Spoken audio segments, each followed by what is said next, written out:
Assalamualaikum warahmatullahi wabarakatuh.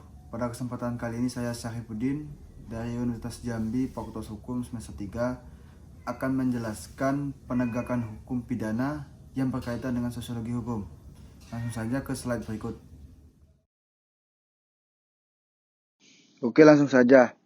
Menurut Sojono Sukamto, penegakan hukum itu adalah kegiatan menyelesaikan hubungan nilai-nilai yang terjabarkan di dalam kaidah-kaidah atau pandangan nilai yang mantap dan sikap tindakan sebagai rangkaian penjabaran nilai tahap akhir untuk menciptakan, memelihara, dan mempertahankan kedamaian pergaulan hidup.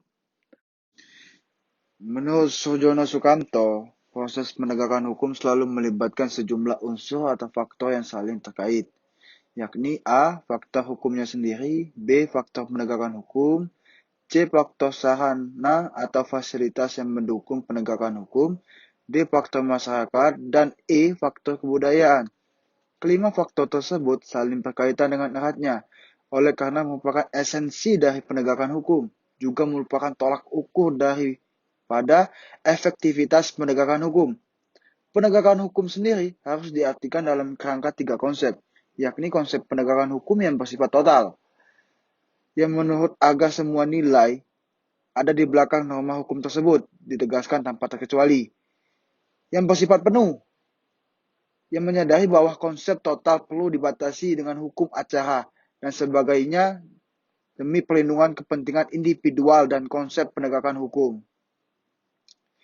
Penegakan hukum aktual yang muncul setelah diyakini adanya diskresi dalam penegakan hukum, karena keterbatasan-keterbatasan baik yang berkaitan dengan sarana prasarana, kualitas sumber daya manusianya, kualitas perundang-undangannya, dan kurang partisipasi masyarakat.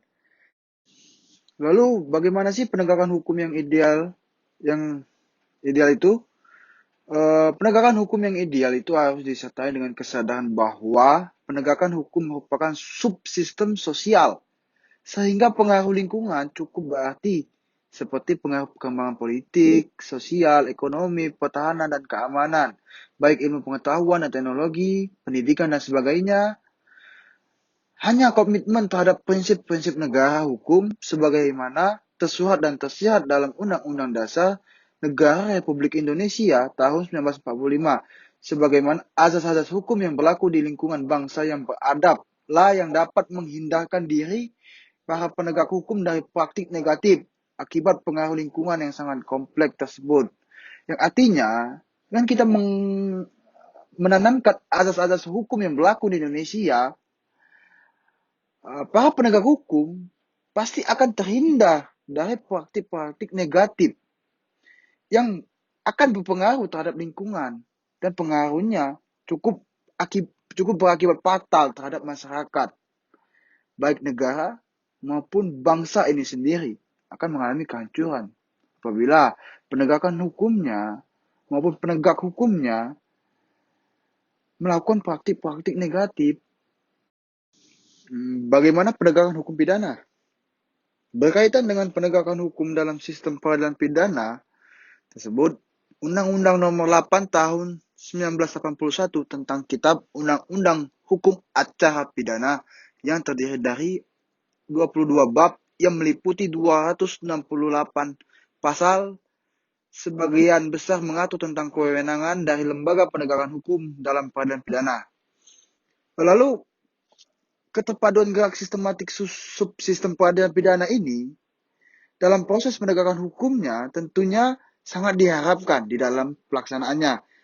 Karena salah satu indikator keterpaduan sistem peradilan pidana adalah sinkronisasi, yang artinya dalam pelaksanaan penegakan hukum harus ada sinkronisasi dari kepolisian, kejaksaan, pengadilan, baik lembaga masyarakat. Yang artinya sinkronisasi ini harus terjalan dengan baik apabila dari pihak kepolisian tidak ada komunikasi yang jelas terhadap kejaksaan, bagaimana suatu kasus, suatu kejahatan dapat diadili, dapat dituntut dengan adil apabila salah satu kelompok ini kurang berkomunikasi, yang artinya tidak sinkronisasi tidak ada. Oleh karena itu, Dan dalam hukum pidana harus mensinkronisasikan dalam kelompok ini peranan sosiologi hukum dalam penegakan hukum pidana. Penegak hukum yang pertama, kepolisian. Kepolisian ini berfungsi sebagai penegak hukum. Pihak polisi sebenarnya juga memiliki fungsi menjaga ketertiban dan kedamaian kehidupan masyarakat. Oleh karena itu, pihak kepolisian dituntut tidak sekedar paham dan hafal pasal-pasal dalam undang-undang, tapi juga harus memiliki kepekaan sosial atas kejadian yang ada dalam masyarakat.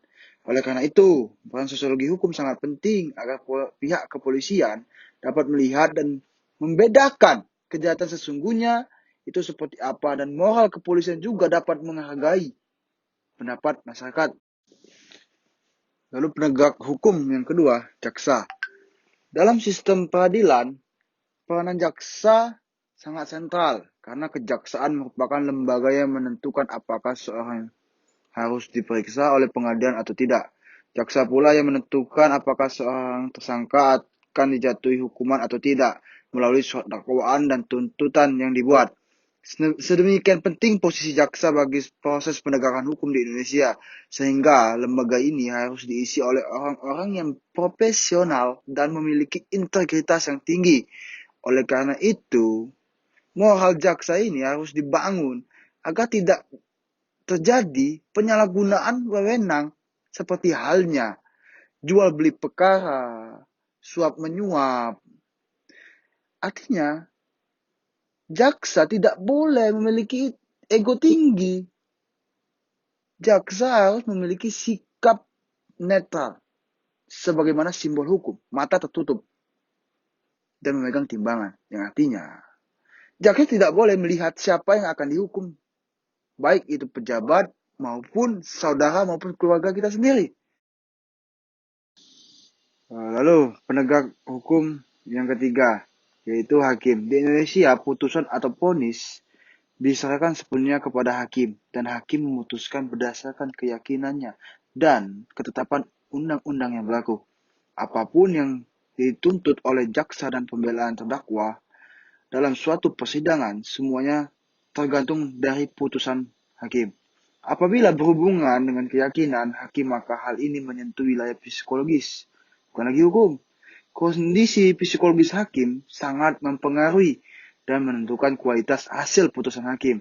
Sebelum mengambil putusan akan timbul pertanyaan-pertanyaan seperti ini. Siapa hakimnya? Berapa usianya? Bagaimana latar belakang pendidikannya? Bagaimana kondisi ekonominya, kulturnya, dan lain-lain menjadi acuan penting. Di Indonesia dapat dikelompokkan dua tipe hakim. Yang pertama, hakim yang apabila memeriksa dan memutuskan terlebih dahulu menanyakan hati nuraninya atau mendengarkan keputusan hati nuraninya, dengan kemudian mencari pasal-pasal dalam peraturan perundang-undangan untuk mendukung keputusan tersebut. Yang kedua, hakim apabila memutuskan terlebih dahulu berkonsultasi dengan kepentingan perutnya dan kemudian mencari pasal-pasal dalam peraturan perundang-undangan untuk memberi legitimasi terhadap putusannya yang berdasarkan putusan perut, tanpa menanyakan terlebih dahulu pada hati nuraninya. Hakim yang seperti ini merupakan hakim yang menjual keputusannya untuk kepentingannya sendiri dalam rangka untuk memperkaya dirinya sendiri. Dalam sosiologi hukum, hakim yang kedua ini sudah tidak mementingkan sosial kehidupannya, yang artinya dia hanya memikirkan kepentingan dirinya, bagaimana dia harus tetap hidup, tetap memperkaya dirinya, perut tetap kenyang, hidup enak tanpa kesusahan. Yang artinya tidak ada keadilan sosialnya. Hukum bagi dia itu hanya penunjang perutnya. Karena itu, sosiologi hukum dengan tegas. Artinya hakim harus memiliki keadilan seperti halnya tiga penting dalam penegakan hukum. Pertama, kepastian hukum. Kedua, kemanfaatan hukum. Dan ketiga, keadilan. Nah, yang artinya hakim juga harus bersifat adil. Masalah perut itu belakangan. Yang penting itu keadilan, kemanfaatan, dan kepastian hukumnya. Agar hak-hak orang dapat terpenuhi dan tidak ada hak yang hilang. Itu saja yang dapat saya jelaskan. Terima kasih. Itu saja yang dapat saya sampaikan. Bila kurang dan salah, saya mohon maaf.